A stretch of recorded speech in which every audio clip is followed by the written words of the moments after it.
Hi, my name is Wanes Moubayed. I am a musician, violinist, and educator from Toronto. It was great to work with this program because it gave me the opportunity to mix my expertise in folk and traditional music with Western techniques and skills that I have mastered in classical music. As a classically trained musician with an Armenian and Arabic background, this was an opportunity for me to present traditional music in a very unique style, conserving the taste of Middle Eastern music in a new shape. It's almost like eating an Oriental dish in a Western restaurant without losing the authentic taste of the food. For this performance, I arranged Arabic music from different eras, ranging from the classics to the moderns, and from different areas too, ranging from North Africa to the Levant. I also arranged Armenian pieces inspired by the Armenian composer Komitas. We learned a song by Komitas arranged for a string quartet by Sarkis Aslamazyan and a folk dance called Enzeli by Armenian composer Alexander Spentiarian. The dance was originally composed for a symphonic orchestra, but for this program I arranged it to be performed in a string quartet. Hope you enjoy.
So we are grateful this evening to welcome guest artist and performer Tristen Durocher to join our string quartet players, making it a quintet.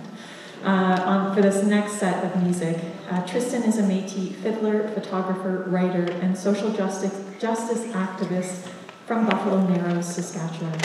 At the age of 27, Durocher has been playing the fiddle for 18 years after learning the distinct Métis style from John Arcan at his annual Fiddle Fest, which would take place in Saskatoon, Saskatchewan. Performing across Canada for various events and traveling to teach fiddle to youth in northern Saskatchewan and Manitoba, along with the Northwest Territories, have been some of the most treasured moments and opportunities traditional Canadian fiddle music has brought. Tristen currently lives in Saskatoon, where he is working on a teaching degree at the University of Saskatchewan. Please join me in welcoming Tristen to the stage. Hello everybody, thank you so much for taking some time out of your Monday to come and hear us today. I thought it was Saturday, but I was sadly mistaken. Let's part these a little bit. My name is Tristen Durocher, and I am a Métis fiddle player from northern Saskatchewan. All of the fiddle tunes you're about to hear came after the Old Testament. They're more contemporary because we're a young people, I suppose. There's French-Canadian style influenced in the Métis work, but it is very percussive and is primarily played for dancers at gatherings. And that is the context in which this music is heard. Always to accompany jiggers, dancers, friends, and families. So just imagine yourself in Cookum's kitchen for a moment, in a nice little trapper's cabin, and this is what you would have heard. The first few are some traditional tunes. Victor's 39th is so old we don't know who wrote it. Victor Rose's jig is younger, it's John Arcan, as well as Big Bear. Jonah's First Change is another traditional old Métis tune, we don't really know who wrote it, as is Rod's favorite reel. But we're going to start things off with something that I love to teach my students, called Buckskin Reel. And it's a fun tune I learned in northern Manitoba. So Karley mentioned earlier about it's important to have people's cultures reflected in the music they hear. And so everything I've taught our group here is things that I teach my young fiddle students up north. So if they were here, they would be smiling so big because we're playing things that they could have played along to, danced to, and have heard so many times. So thank you, and I hope you enjoy.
next fiddle tune was written by a guy named John Arcan, who's a very famous Métis fiddle player. It's called Victor Rose Jig. He wrote it for his dad. And he taught me how to play this fiddle tune at a fiddle camp when I was a young lad of about 14 or 15. And that's actually where I met Karley, at fiddle camp. Yeah, this one time at fiddle camp, I met this gorgeous woman named Karley who was amazing at violin. And never did I imagine someday we would be playing a tune that John taught me at Darke Hall for all of you lovely folks. So it's beautiful to be here, and I'm so happy to share this with you. John was one of my first fiddle teachers when I would go to the music camp world, and he's been so influential in my musical evolution as a young Métis artist. And yeah, I'm happy to bring you one of his original compositions.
Just a note on the next tune. It's called Big Bear. Often when I'd be at fiddle camps, there would be these fiddle tunes that were named after Canadian historical figures in the Indigenous world. And through learning these pieces of music, I also was able to learn more of our history. So this one was written by John Arcan after the chief named Big Bear. And another interesting story, John taught me this when I was a young boy. And then all these years later, my mom fell in love with this chief up north, and they got engaged, and he was telling us about his family history and showing us pictures of his great-grandfather, and he's actually a direct descendant of Big Bear. So how cool is that? What a small world. So this will be for my friends and family up north, and yes, also my spirit name is kind of associated with a bear, so it is extra special to me, and I hope you enjoy it.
piece of dance music. It's called Rod's Favorite Reel. And I'm going to try my dear best to tap my way through this tune, but I might get a little bit tired. There was a Métis elder named Marjorie Boucage who inspired me to wear Birkenstocks to this event. Because she said they're the official lesbian sandal, and it's Pride Month. So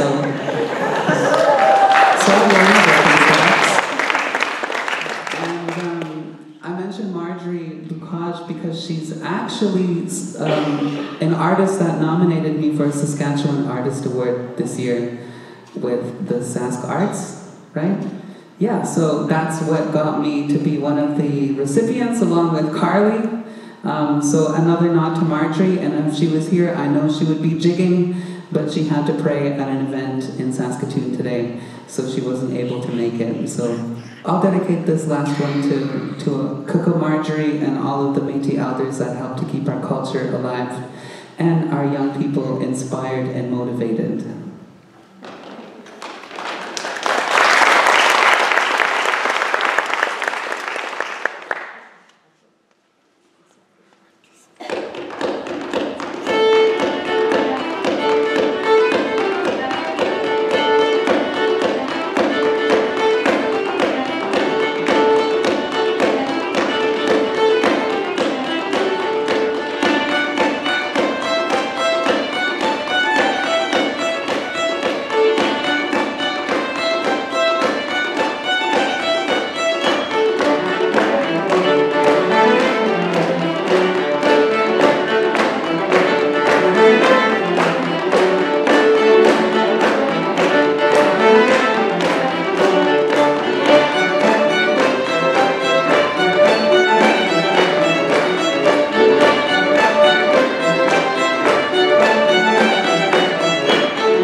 Hi, my name is Elizabeth Rodriguez, and I'm a Cuban violinist based in Toronto, Canada.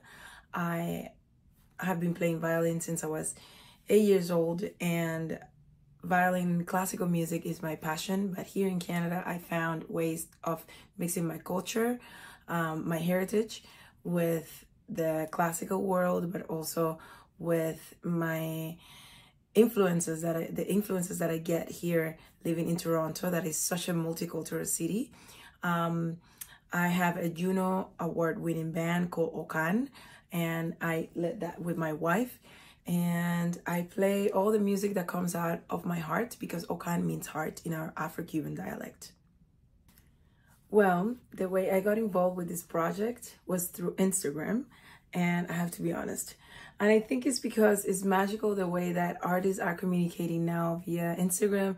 After the pandemic, everybody has been just contacting each other all over the place. And Karley Parovsky just contacted me through Instagram saying, are you interested in doing this project with the string quartet here in Regina? And I was like, are you sure you're talking to me? So anyways, it was very interesting to me to see this request via Instagram. And I think it was wonderful that I follow up on it. And because I check my Instagram all the time. But also the fact that people can see my work through there and get inspired and they wanted to work with me. So I'm very excited about the way that we got to connected, and also the outcome of it was just beautiful. It was just outstanding to see the people interested in the pieces, people putting the work. The quartet did a wonderful job, and I'm very proud to present these pieces to you today. Well, La Bella Cubana is a very special piece to me because in my life, I got to join the violin string orchestra at an age like 13 or something like that. And this was the piece that it was being performed. And for the longest time, I refused to join them because they used to rehearse on Saturdays and I didn't want to go to school on Saturdays. But the piece was so beautiful and I loved it so much, and I love the fast part when it comes into the contra dance that I got me really excited. So I am very grateful to this piece, and especially now that I know all the story behind the fact that Jose White was a composer, a black composer, making a living out of music in Europe in that time, at that time of era. It was completely inspiring to me, and also right now still being inspiring because I am a black violinist in a foreign land and I'm making music and I'm trying to build my career here with music that it might come out a little bit outside of the comfort zone of where I am, but people keep accepting it, and I'm very happy to introduce La Bella Cubana, which translates into the beautiful Cuban, which is totally who I am. So yes, I'm very funny.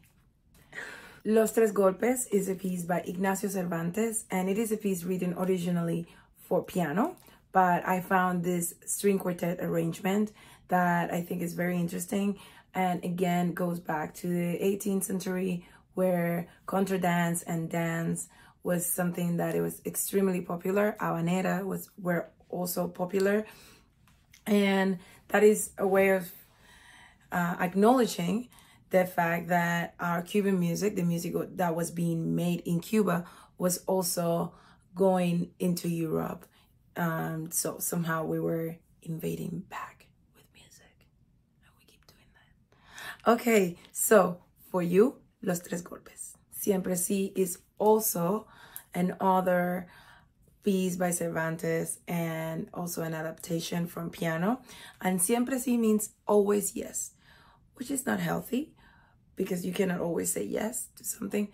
But in this case, it's a beautiful love piece, and always yes seems adequate and important. So for you, Siempre Sí. And the last piece that I want to introduce is called Guaguancó.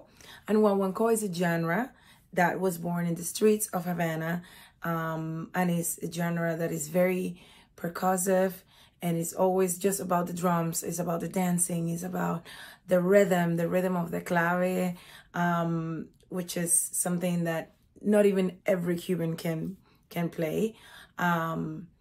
It is very challenging. It is challenging because the composer Guido López Gavilán, which was my maestro, my director for many, many years, composed this in the 80s, I believe. And I always loved this piece. I always been amazed by the fact that somebody can take something from the raw, purest way of performing it, which is, you know, Guaguancó performed rumba, performed by the people that usually perform it, and then taking that into the classical world with strings, with cellos, and with all these different sounds. As you can see, they have to work a little bit of a percussion on their instrument as well, because you cannot just run away from the percussion if you're trying to play Guaguancó. And Guaguancó is a difficult piece that I hope you get to enjoy as much as I enjoyed showing them this music. And very recently I was just in Cuba and I visited the composer Guido Lopez Gavilan in his house, and he was so thrilled that even up to this day I'm bringing his music all the way here. So I'm so happy that you get to enjoy this. So for you, Wawanko by Guido Lopez Gavilan.